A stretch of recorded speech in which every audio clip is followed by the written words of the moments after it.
In the end, I succeeded, but the struggle is not yet over. My name is Sigmund Freud.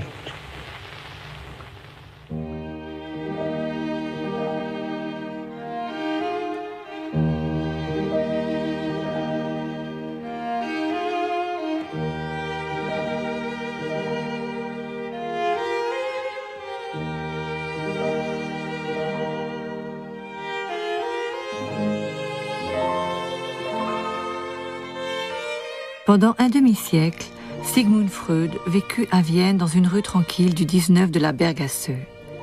Dans cette maison, il pratiqua la psychanalyse et rédigea son œuvre. Explorateur des profondeurs de l'inconscient et initiateur d'une des grandes aventures intellectuelles du XXe siècle, il voulut toute sa vie éclairer le côté nocturne de l'âme. Son divan fut un lieu d'investigation, un laboratoire où il reçut de ses malades son expérience et son savoir clinique. Il brisa les tabous liés à la sexualité et permit aux femmes de s'émanciper. Après avoir construit l'essentiel de ses théories, il décida de réunir chez lui un groupe d'hommes, médecins, historiens, écrivains, pour former la première association freudienne, la Société psychologique du mercredi.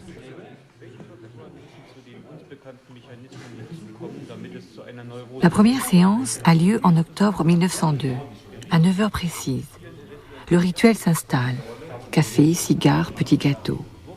Véritable banquet socratique, immergé dans l'esprit viennois du début du siècle, la Société du mercredi fut un laboratoire d'idées nouvelles. Ceux qu'on appelait les hommes du mercredi se réunirent autour d'un maître autoritaire qui éveillait leur conscience. Ils voulaient changer le monde à l'aide d'une doctrine, la psychanalyse. Il parlait de philosophie, de littérature, de mythologie ancienne et surtout de maladies psychiques et mentales, avec au cœur de cette histoire les hystériques.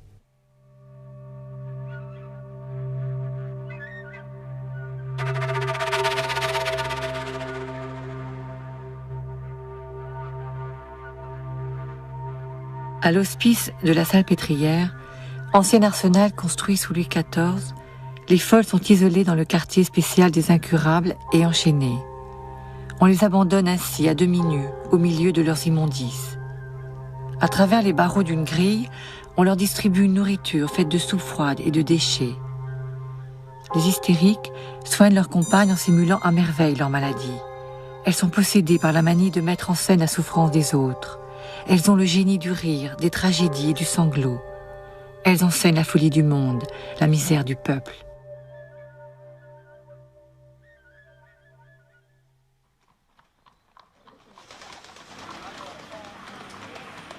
Freud arrive à Paris un matin d'octobre 1885. Il vient en France pour découvrir sa véritable vocation. Le futur inventeur de la psychanalyse est un jeune médecin juif, âgé de 29 ans, amoureux de sa fiancée Martha, à laquelle il envoie un volumineux courrier.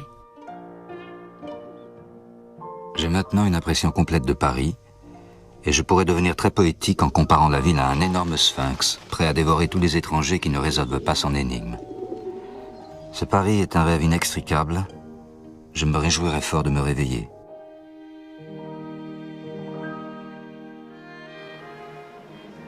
Freud vient à Paris pour suivre les leçons cliniques de Jean-Martin Charcot, le plus grand neurologue de l'époque. Né en 1825 dans une famille modeste, il exerce ses talents à l'hospice de la Salpêtrière. On le surnomme le Napoléon des hystériques. Lorsque Charcot est nommé à la Salpêtrière, il est nommé dans un hôpital qui est en fait un immense hospice pour les femmes. Il y a près de 5 à 6 000 femmes qui sont enfermées à la Salpêtrière. Et pour lui, ça serait une espèce de matériau d'expérience à partir duquel il prétendra, avec un esprit de méthode et de classification extraordinaire, faire une typologie, une symptomatologie de toutes ces affections mystérieuses qui frappent l'être humain lorsque sa raison vacille.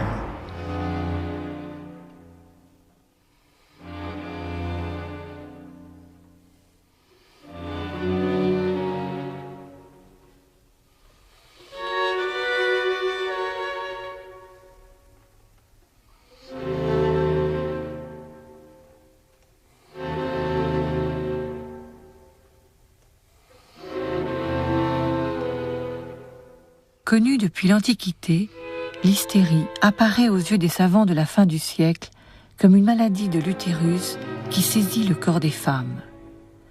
Pour comprendre la nature des convulsions, les médecins plongent les patients dans un état de somnambulisme ou de sommeil éveillé que l'on appelle hypnose.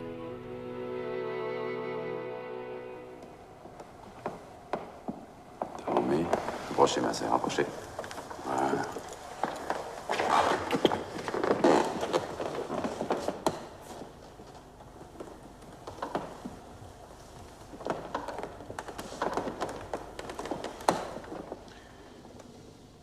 La méthode de Charcot sera popularisée par ce fameux tableau de Brouillet, la leçon clinique de Charcot, les fameux mardis de Charcot à la Salpêtrière, où assistait toute la bonne société libérale et républicaine de Paris.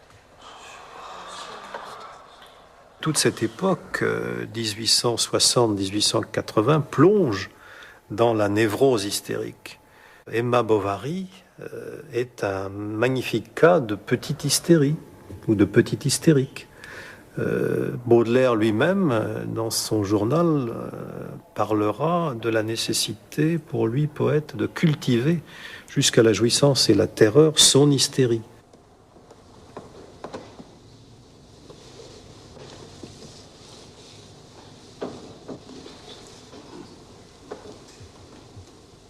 Charcot endort les femmes de la Salpêtrière et fait disparaître provisoirement paralysie et contracture. Il utilise l'hypnotisme pour démontrer que l'hystérie est une névrose fonctionnelle sans lien avec l'utérus. Aussi refuse-t-il de parler publiquement des causes génitales.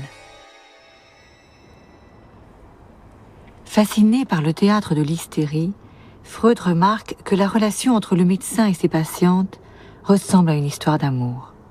Il est ébloui par les leçons de Charcot. Martha, ma chérie, je vais te raconter en détail ce qui agit sur moi. Charcot, qui est l'un des plus grands médecins et dont la raison confine au génie, est tout simplement en train de démolir mes conceptions. Aucun autre homme n'a jamais eu autant d'influence sur moi.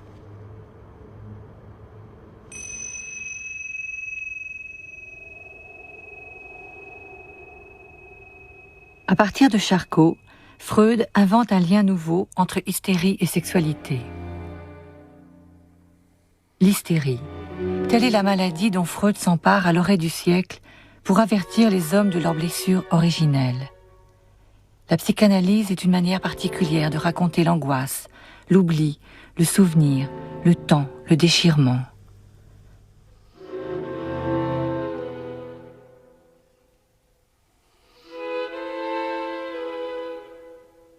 À la Salpêtrière, le sexe des femmes parle à l'aide de convulsions. Aucune expérience de laboratoire ne saurait en venir à bout. Avec l'invention de la psychanalyse, les cris et les mouvements de la chair seront entendus, verbalisés. Ils deviendront un langage.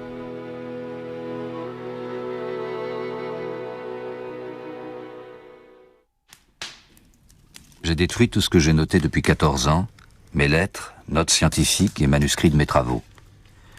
Tous mes sentiments et idées sur le monde ont été jugés indignes de subsister. Il faut recommencer à les penser. Quant à mes biographes, qu'ils se torturent donc. Chacun pourra avoir son idée sur l'évolution du héros. Tous auront raison. Je me réjouis déjà de leurs erreurs.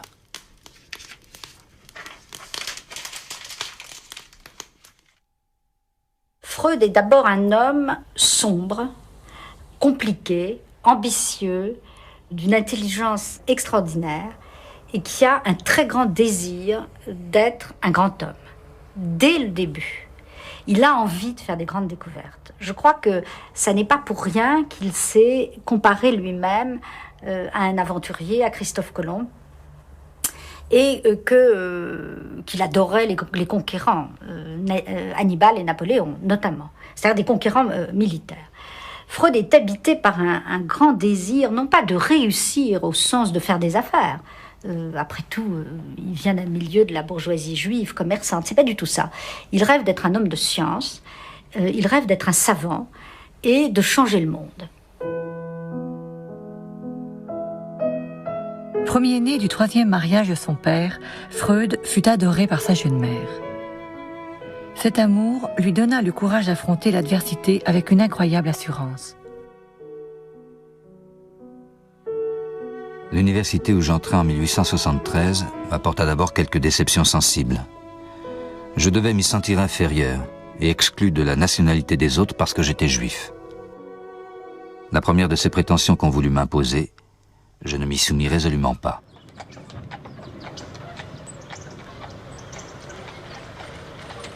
À l'Institut de physiologie de Vienne, Freud fait la connaissance de Joseph Breuer, un médecin juif spécialiste des maladies nerveuses et qui sera pour lui une figure paternelle. And one day, Breuer told him about this great case, Anna O, that had happened much earlier in 1880-82. And Freud kept saying, tell me more, tell me more, tell me more. And it turned out to be an intelligent young woman who had very severe, what later came to be called hysterical problems. She forgot her own language. She refused to drink water out of her cup. She had paralyses, which were hysterical paralyses, and all of this was very odd. Anna O, de son vrai nom Bertha Pappenheim, est une jeune fille de la bourgeoisie viennoise. Elle a 20 ans quand surviennent ses premiers troubles.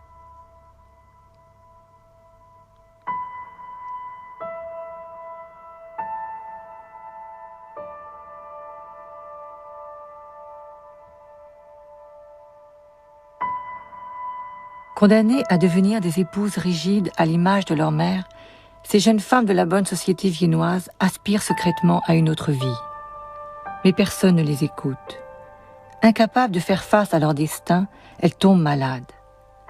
L'hystérie est le langage de ce désir échoué au seuil de la raison.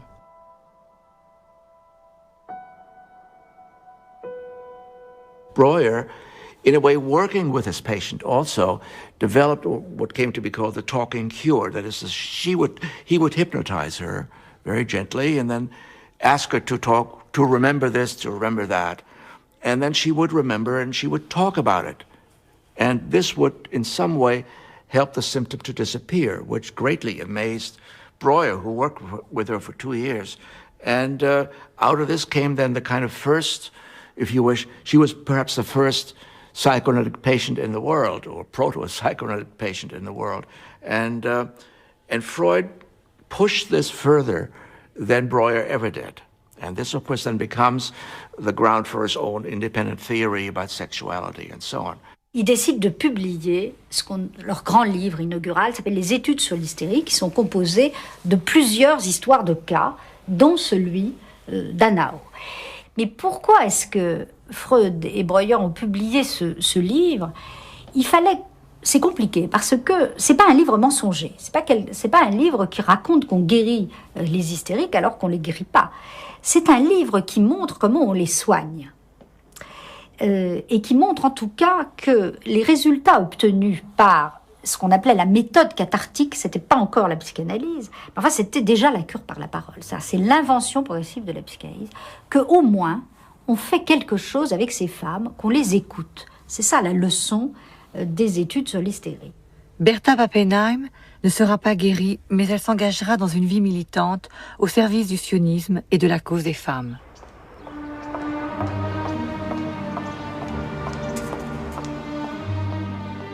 Dans l'imagination des voyageurs, la ville de Vienne évoque les cafés baroques, les pâtisseries élégantes. Impériale et cosmopolite, elle accueille les styles les plus divers. Freud avait une aversion profonde pour Vienne. Il n'y voyait qu'hostilité à sa doctrine. Il ne sut pas comprendre que se produisait sous ses yeux une effervescence culturelle qui le façonnait à son insu, une manière neuve de penser la subjectivité que résume à merveille cette phrase de l'écrivain Hugo von Hofmannsthal. Nous ne possédons pas notre moi. Il souffle sur nous de l'extérieur, nous fuit pour longtemps et nous revient dans un soupir.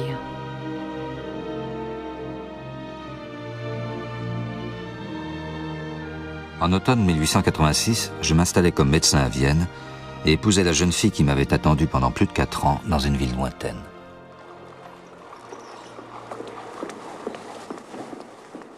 Lorsque Freud ouvre son cabinet privé, il soigne surtout des femmes de la bourgeoisie viennoise atteintes de névrose, maladie des nerfs, neurasthénie, hystérie.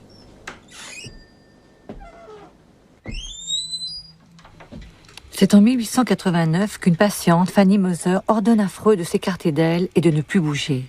« Ne me parlez pas, dit-elle, ne me touchez pas, écoutez-moi. » J'abandonnai donc l'hypnose et ne retins d'elle que la position couchée du patient sur un lit de repos, derrière lequel j'étais assis, de sorte que je le voyais, mais sans être vu de lui. Il invente le divan. Il se retire pour que la parole, pour que ce soit la parole qui devienne l'acte thérapeutique elle-même.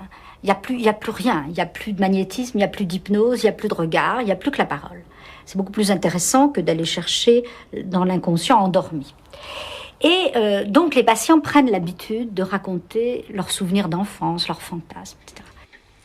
Passionné par ces découvertes, Freud laisse le sujet parler librement. En écoutant cette parole chaotique, il assigne à la sexualité une place fondamentale. Elle détermine la vie psychique. La névrose n'est pas une maladie insolite, mais la conséquence, partagée par beaucoup, de conflits infantiles non résolus.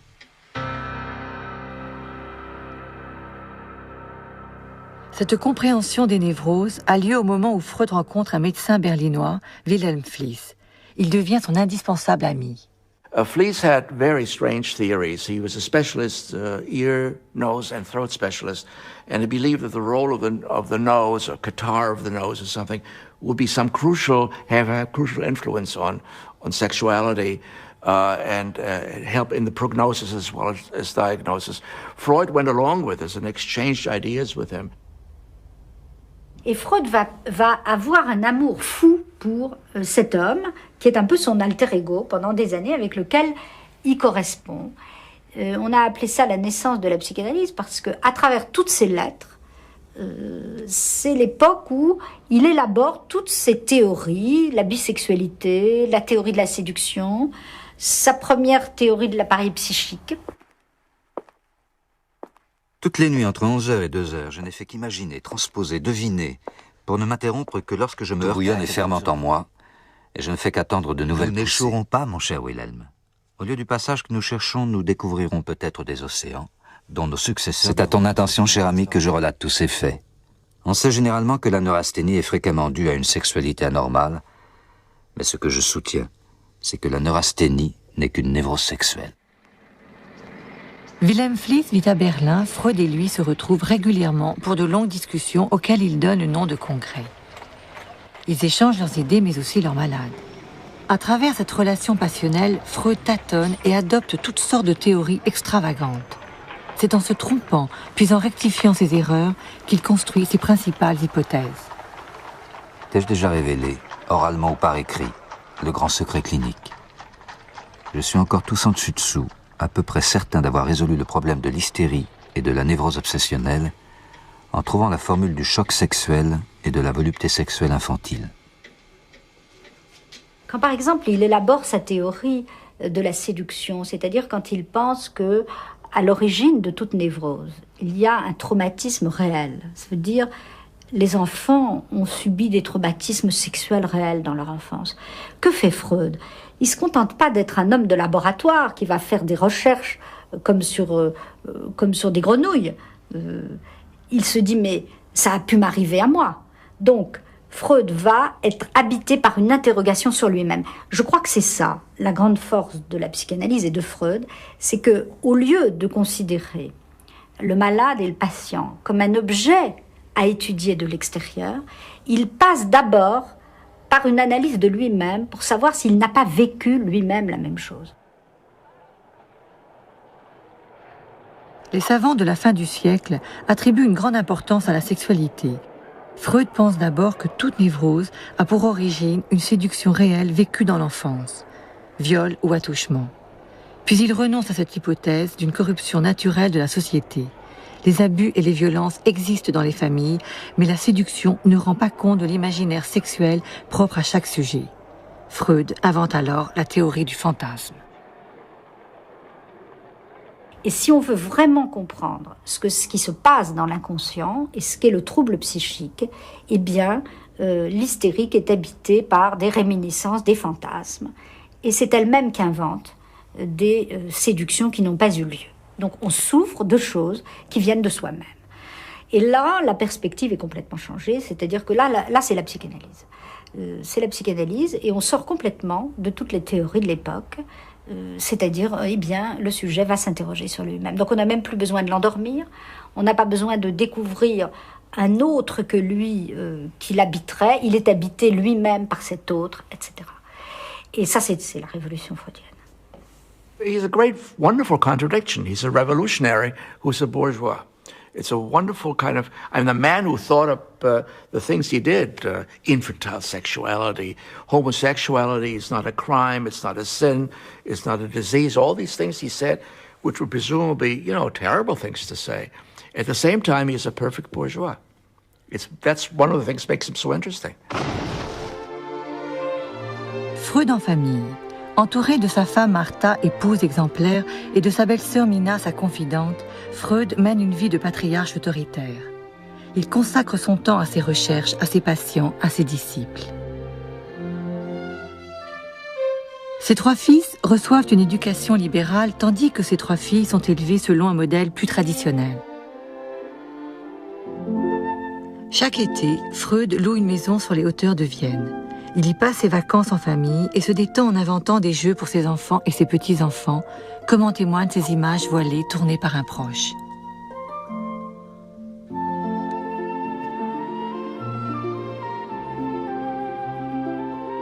He does not, at least as far as I know, have mistresses. He does not take advantage of his female patients, although, in fact, he begins to understand. And in one of his papers on technique, he writes about this very well, that he talks only about female patients falling in love with a psychoanalyst, and he points out that the analyst should not be proud of that, because the patient is not really falling in love with him, but with someone else for whom the analyst is only a kind of stand-in, a substitute, and the thing to do is not to have an affair, but to analyze what's going on. And he uses very nice, cool, technical language like positive transference in order to show that there's no reason to regard yourself as handsome and irresistible when you're only being, as I said, a substitute for someone in real life. And that the situation in the on the couch and behind the couches the analyst sits is not what might be called real. It's real enough, but it's not like the outside world.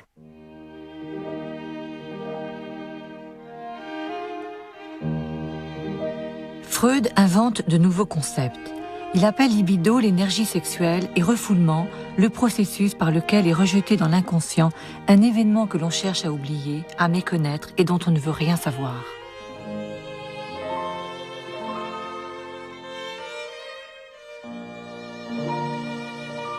Dans l'inconscient, rien ne finit, rien ne passe, rien n'est oublié.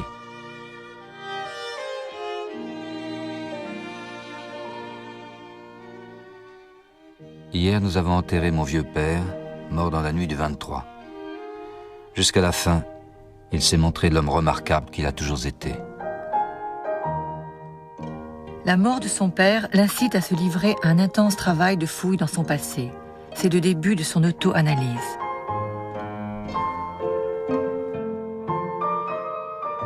Curieux d'antiquité et de culture lointaine, Freud collectionne les objets. Cette passion archéologique l'entraîne au cœur des anciennes civilisations et lui révèle que le destin de chaque homme est lié à celui de l'universalité humaine. Entouré de ses statuettes, ses multiples figurines romaines, chinoises, grecques, égyptiennes, il analyse les rêves de ses patients et les siens. Il les interprète comme on déchiffre une langue inconnue.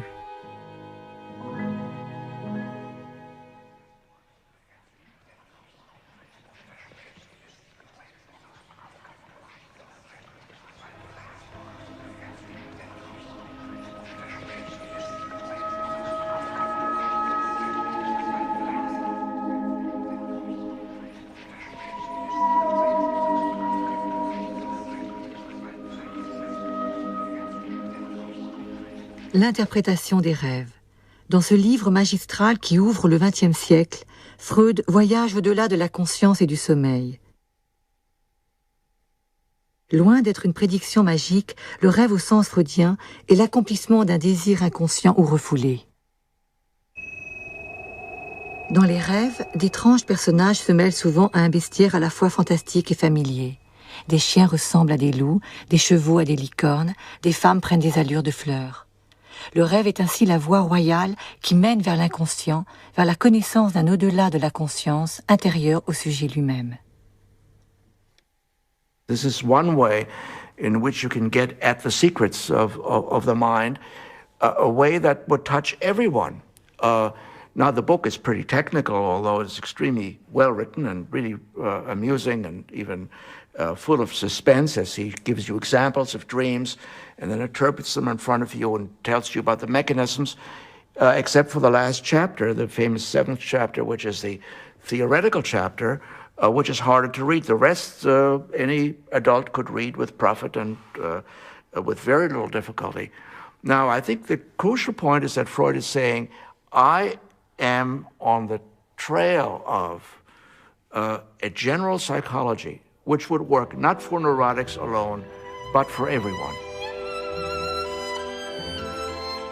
De l'autre côté du visible, Freud trace les figures infinies de l'inconscient avec des mots qui dévoilent les mystères communs à tous les hommes. Rêve, acte manqué, lapsus, oubli, tout a une signification.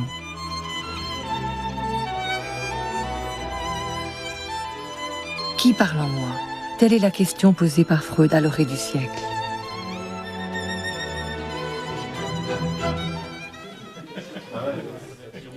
Le livre sur les rêves marque une nouvelle étape dans la vie de Freud et le début des soirées du mercredi. Brouillé avec son ami berlinois Wilhelm Fliess à cause d'une sombre histoire de vol d'idées, Freud a besoin de transmettre son savoir. Autour de la longue table ovale, les hommes du mercredi sont de plus en plus nombreux. Comme le monde dans lequel ils vivent, ils sont déchirés par des conflits. Le désir qui les pousse à comprendre leurs semblables est d'emblée une interrogation sur eux-mêmes, sur leur enfance, leurs parents, leur identité.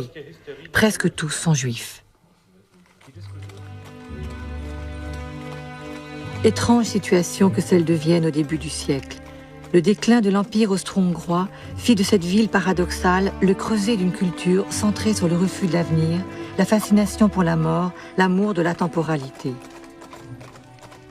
Les fils de la bourgeoisie rejetèrent les illusions de leur père. Peintres, musiciens, écrivains et savants refusèrent la notion même de progrès. Parmi ces intellectuels, nombre d'entre eux étaient juifs. Face à l'antisémitisme, ils s'interrogèrent sur leur judéité, c'est-à-dire sur la manière de continuer à se penser juif dans un monde sans Dieu et sans religion.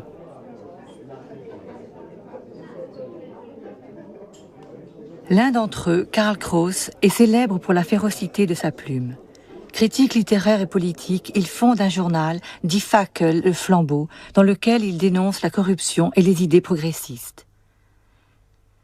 Il devient un redoutable adversaire de la psychanalyse. Un de ses aphorismes est resté célèbre. La psychanalyse invente les maladies qu'elle prétend guérir.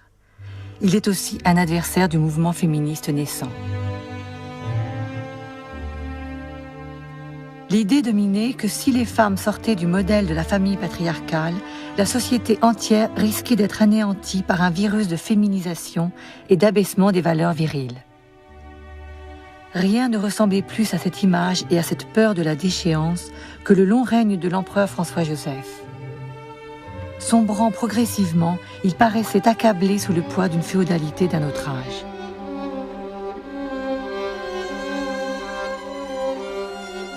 La fin d'un monde accompagne la naissance d'une esthétique nouvelle.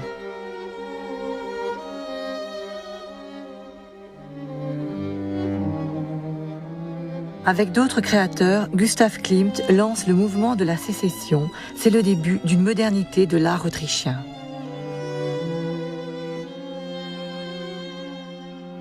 Sans connaître la psychanalyse, Klimt témoigne dans son œuvre d'une même approche de la réalité. Il célèbre les rêves d'angoisse, de sexe et de mort que Freud découvre chez ses patients.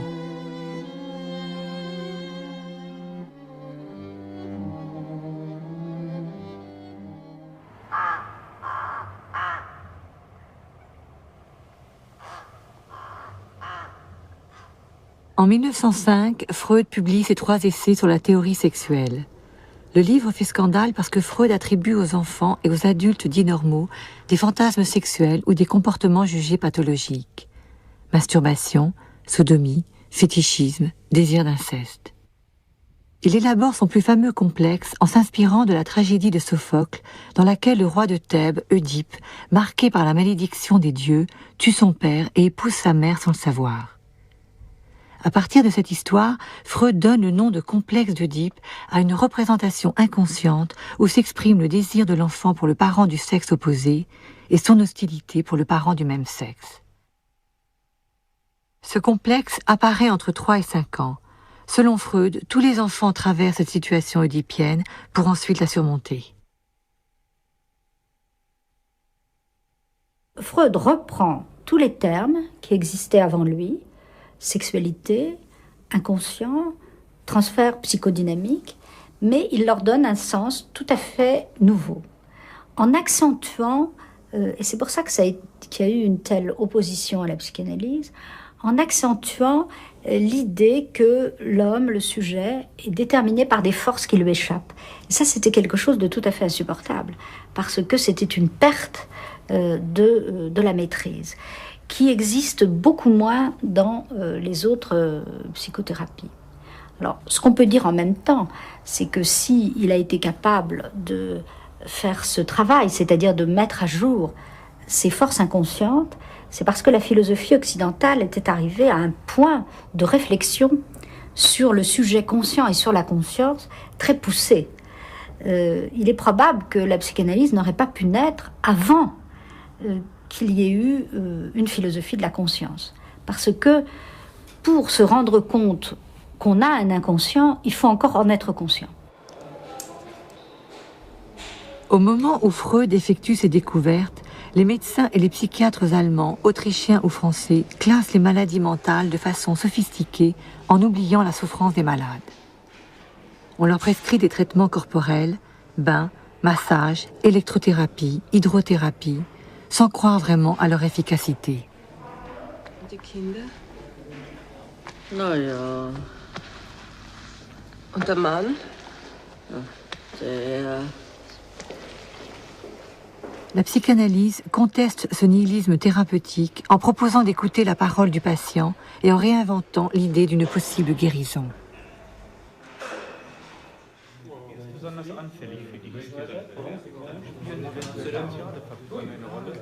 Les soirées du mercredi existent depuis 5 ans.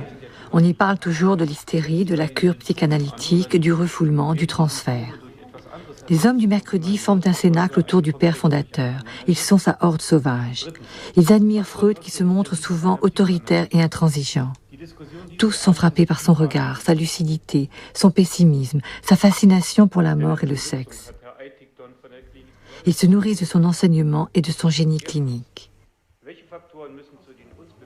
1907 est une année importante. Elle marque la rencontre de Freud avec Carl Gustav Jung, 1 an après leur premier échange de lettres. 50 ans après, Jung se souvient. Oh, well, I paid a visit to him in Vienna, and then we talked for 13 hours without interruption. 13 hours For without 13 interruption. hours without interruption. We didn't realize that we were almost dead at the end of it, but it was tremendously interesting. Jung is an ideal figure for him. I've said this in my book very simply. He was not Austrian, he was not old, and he was not Jewish. It was perfect.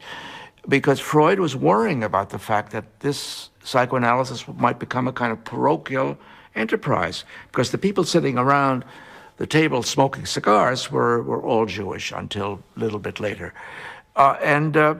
He did not like this because he didn't think that psychoanalysis was applied to Jews or could only be practiced by Jews and so on, but he thought it was a all human thing. Jung was a very interesting psychiatrist who had done interesting experimental work on association of ideas and so on.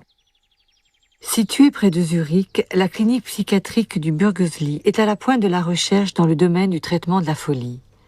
C'est là que Jung fait ses années d'apprentissage. Pour Freud, c'est la terre promise, parce qu'il apprend par Carl Gustav Jung qui est donc l'assistant de Bleuler dans cette clinique, qu'on est en train, au fond, d'expérimenter la méthode des associations libres. C'est ça qu'on expérimente. On fait parler les malades, les patients psychotiques, par des associations qu'on dit automatiques. Et on découvre, au fond, un univers de langage. On essaye de donner un sens à cette folie particulière que Bleuler va appeler en 1906 la schizophrénie. Une forme de folie qui intervient très jeune, sur des sujets très jeunes qui tombent dans un état de repli sur eux-mêmes, de délire, d'hallucination, de violence pulsionnelle, etc. Donc des grands fous. Et ce grand médecin qui est Bleuler, dans cette clinique du Burgosli, se passionne pour les méthodes freudiennes, parce que ça ouvre des nouveaux horizons, comprendre l'univers mental du malade. Élève de Bleuler, Jung restera 9 ans dans cette clinique. Jung and Freud came to know each other. They wrote steadily, and we have their correspondence, fortunately. And for 3 or 4 years, it all looked very rosy and very, very good until Jung decided, and I would say Jung decided to go a different way and move into Oriental mysticism, religion, and all kinds of other things which Freud simply despised, right? Doté d'une puissante intelligence, Jung est habité par un monde intérieur fait d'introspection, de quête de soi, de goût pour l'occultisme et les religions orientales. Pendant 7 ans, il s'enthousiasme pour l'aspect spirituel de l'aventure psychanalytique. En 1913, il s'en écartera. En fait, Jung n'a jamais adhéré à la doctrine de Freud. Il s'intéresse aux archétypes, c'est-à-dire à des représentations symboliques du subconscient. Elles constituent à ses yeux un inconscient collectif. What sort of man was Freud? Well, he was a complicated nature, you know. I liked him very much, but I soon discovered that when he had thought something, then it was settled. While I was doubting all along the line. And it was impossible to discuss something really à fond. You know, he had no philosophical education, particularly, you see, I was studying Kant, and I was steeped in it, and that was far from Freud. So, from the very beginning, there was a discrepancy. Jung does not want to, after 4 or 5 years of very close relationship, to be known as the son or the crown prince or the dauphin or whatever. He wants to be on his own, and one way to be on his own is to disagree and to write rather brutal letters, by the way. I may be partisan, but in this correspondence, Jung does not look very good at all. And but anyway, he's important, again, as another stepping stone in psychoanalysis, in partly helping it to become international.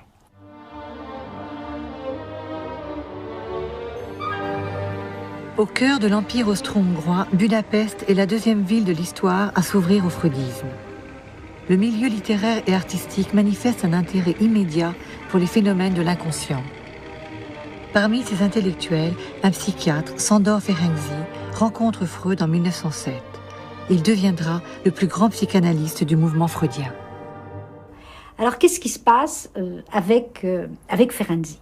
Il est là à Budapest, il forme autour de lui des psychanalystes, et puis il se fait analyser par Freud. Il a des symptômes psychosomatiques, et puis il a des problèmes, c'est que il est amoureux d'une femme qui est donc sa maîtresse, qu'il veut épouser, et il l'a en analyse, parce qu'à l'époque on prenait tout le monde en analyse, on ne savait pas encore qu'il fallait des règles, les règles viendront en 1920, après que Freud ait analysé sa propre fille. Mais avant la Première Guerre mondiale, on analyse tout le monde s'analyse entre soi. Et Ferenczi tombe amoureux, prend en analyse la fille de sa femme, enfin de sa future femme, de sa maîtresse, et il tombe amoureux de cette fille qu'il a en analyse. Et il explique à Freud tout ce qui se passe. Et Freud lui dit que c'est du transfert, que c'est pas de l'amour, qu'il doit absolument renoncer à ça. Freud est toujours le gardien de la loi.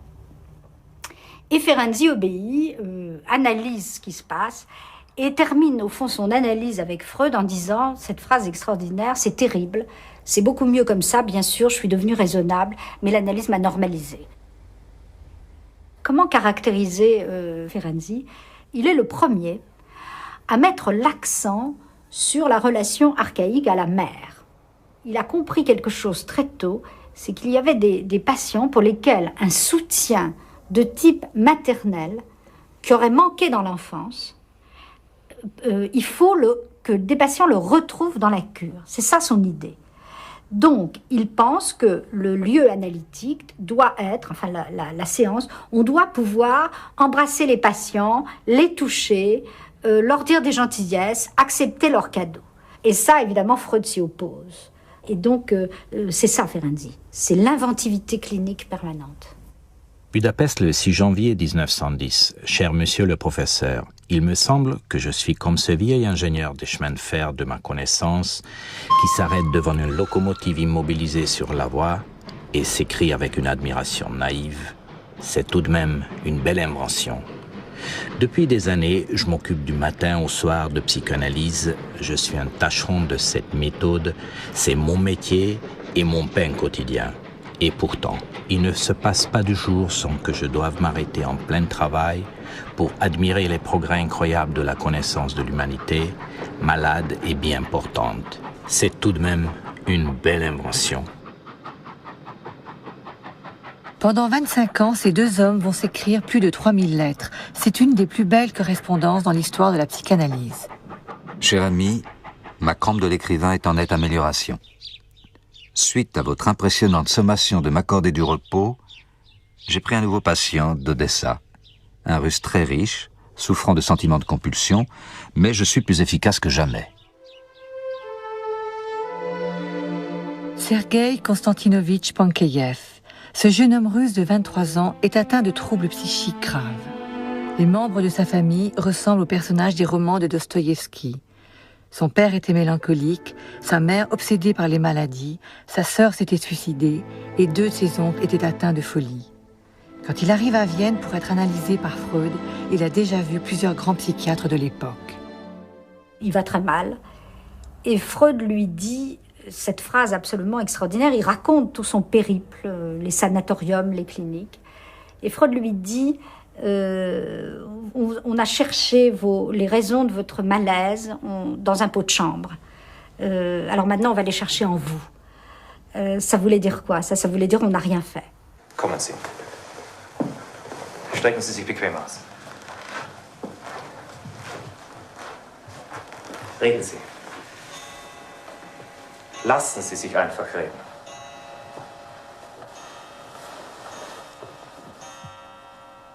Je rêvais qu'il faisait nuit et que j'étais couché dans mon lit.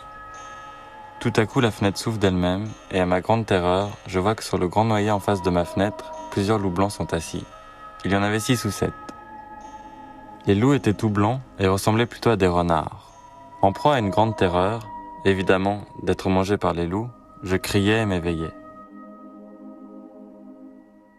Et à partir de l'interprétation de ses rêves, Freud va identifier l'origine de son trouble sexuel et de sa terreur de la sexualité à partir d'une scène traumatique qu'il aurait vue dans son enfance, c'est-à-dire ses parents faisant au fond l'amour bestialement comme des loups. Au fur et à mesure de l'analyse, Freud reconstruit toute l'histoire de ce jeune homme et la publie sous le titre « À partir de l'histoire d'une névrose infantile ».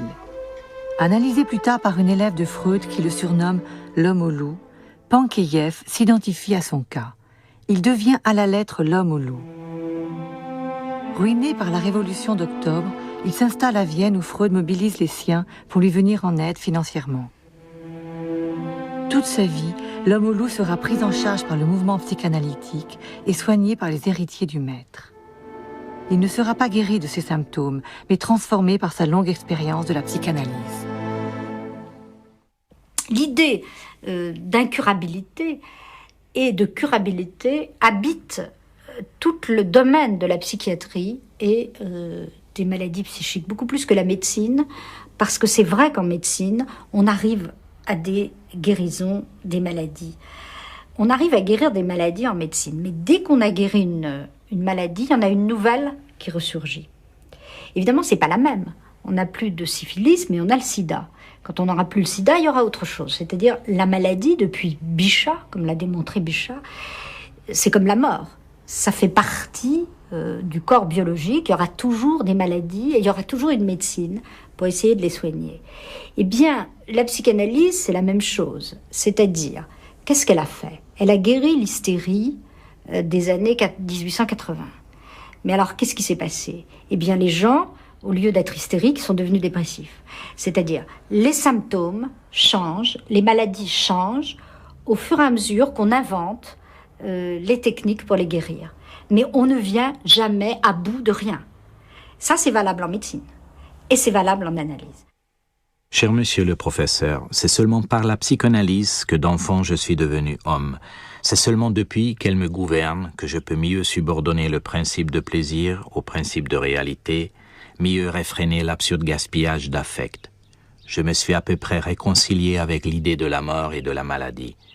J'ai appris à traiter et à considérer les humains comme des malades et je ne leur tiens par rigueur de leur méchanceté, c'est qu'ils n'y peuvent rien.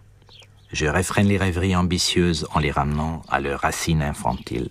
Votre dévoué Ferenczi.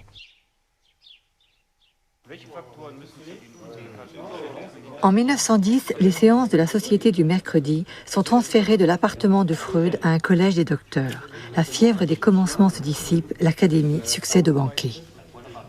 1910, c'est aussi l'année où Freud fonde l'Association psychanalytique internationale et demande à Jung d'en assurer la direction. Le congrès de Weimar de 1911 réunit tous les ténors du mouvement psychanalytique international. Jung en est le président malgré des désaccords de plus en plus manifestes. 2 ans plus tard, ce sera la rupture avec Freud. Un autre homme entre alors en scène qui comptera dans l'expansion du mouvement, Ernest Jones, un médecin anglais né au pays de Galles. And what struck me most of all about it was what an extraordinary man he must be, because he seemed to listen to his patients. And I'd never heard of anybody listening to his patients before. They always tested their knee jerks and that sort of thing, but they didn't listen to what they had to say. And here's a man who listened patiently. Well, that took my fancy very much. According to John's autobiography and to what I actually have found out, Jones started to become interested in psychoanalysis around 1906. And together with his friend Trotter, they started reading Freud. He knew a bit of German, and then he became acquainted with German later on. Therefore, psychoanalysis started to circulate in England quite early on. Ernest Jones participe à la traduction anglaise de l'œuvre de Freud. En 1911, il fonde l'Association américaine de psychanalyse et en 1919, la Société britannique de psychanalyse. He had a great spirit of tolerance, of open-mindedness, anti-dogmatism. And that's the reason why he could actually allow various schools or various trends at one moment to come in Great Britain. And that is a typical attitude of the, let's say, the empirical approach of British culture at its best. But it's interesting, for instance, that the British society from the beginning was full of non-medical people. La Fitzroy Tavern à Londres était le lieu de rencontre des intellectuels anglais non conformistes. C'est autour de Virginia Woolf et de son mari Leonard Woolf que se crée le groupe de Bloomsbury. Parmi ces intellectuels, James Strachey s'oriente vers la psychanalyse. Sur les conseils de Jones, James et sa femme Alix se rendent à Vienne pour se faire analyser par Freud. Ils deviennent des praticiens et consacreront leur vie à traduire l'œuvre complète de Freud. And they helped, of course, psychoanalysis to circulate in the Anglo-American world, because at one moment, of course, James, being so friendly with Virginia Woolf and Leonard Woolf, contacted the newborn Hogarth Press and managed to create this link between the Hogarth Press and the British Psychoanalytical Society, so that the Hogarth Press became, in some way, the publisher of Freud and of psychoanalytic works in England. Jones sera le grand organisateur du mouvement, l'homme politique du freudisme, le gardien de la doctrine et plus tard, face aux États-Unis, celui qui assurera à l'école anglaise une place prééminente. À ce congrès, Freud rencontre pour la première fois Lou Andrea Salomé. Écrivain de langue allemande, né à Saint-Pétersbourg, elle séduit Freud par la vivacité de son esprit, sa chaleureuse humanité, sa beauté. C'est le début d'une longue amitié. Elle est à la recherche, au fond, de la modernité et de qu'est-ce que c'est que l'être humain quand Dieu est en train de mourir. Et quand on est replié sur la figure de soi-même. Et par ailleurs, c'est dans sa vie qu'elle veut réaliser les grandes passions. Et Lou va toujours vers ce qu'il y a de plus intéressant sur le plan intellectuel. Elle rencontre Nietzsche quand elle est toute jeune. Et Nietzsche tombe éperdument amoureux d'elle. Et bien sûr, elle ne devient pas sa maîtresse. C'est pas du tout ça qui l'intéresse. Et elle décide pendant un certain temps de vivre avec les hommes dans des amitiés platoniques, de façon à recréer elle aussi une sorte de banquet platonicien des idées. Et quand elle arrive à Vienne, c'est avec la ferme intention de s'initier à la psychanalyse. Elle a trouvé dans la psychanalyse, au fond, la doctrine qu'elle cherchait. Et à partir du moment où elle va rencontrer la psychanalyse, elle devient psychanalyste et elle cesse d'écrire des romans. Entre Lou et Freud se noue une relation privilégiée, faite de confidences intimes et d'amour réciproque. Il a pour elle une véritable admiration et la regarde comme son alter ego. Admise dans le cercle des intimes et reçue avec ferveur à la Société du mercredi, elle s'établit ensuite à Göttingen où elle pratique la psychanalyse tout en échangeant avec Freud une belle correspondance. Cher Lou, vous m'avez manqué hier soir à la séance. J'ai pris la mauvaise habitude de toujours adresser ma conférence à une certaine personne de mon cercle d'auditeurs et ne cessais hier de fixer comme fasciné la place vide que l'on vous avait réservée.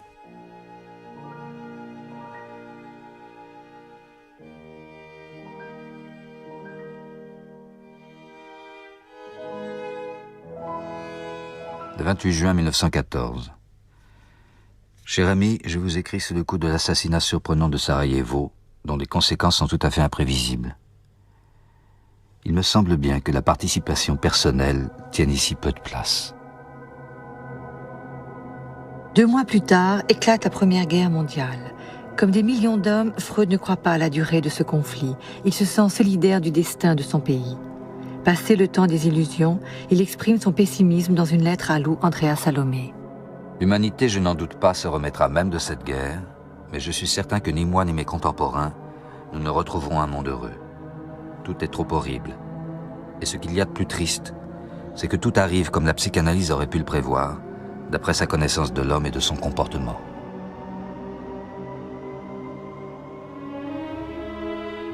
En novembre 1916, l'empereur François-Joseph s'éteint après 68 ans de règne.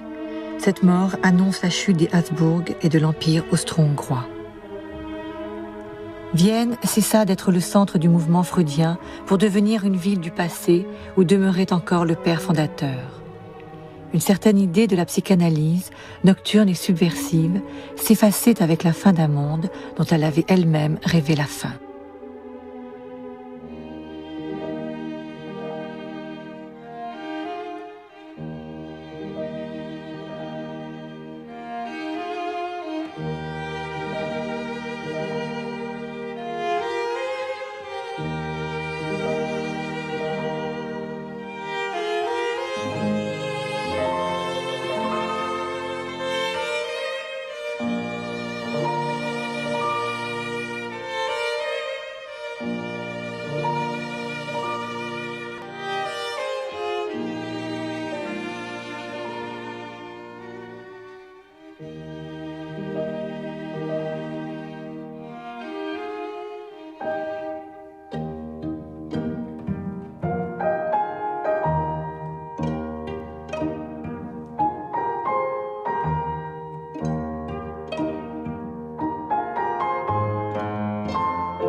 1914-1960, La Conquête, ou comment les disciples essaiment partout dans le monde, fondent des écoles et contribuent au rayonnement freudien.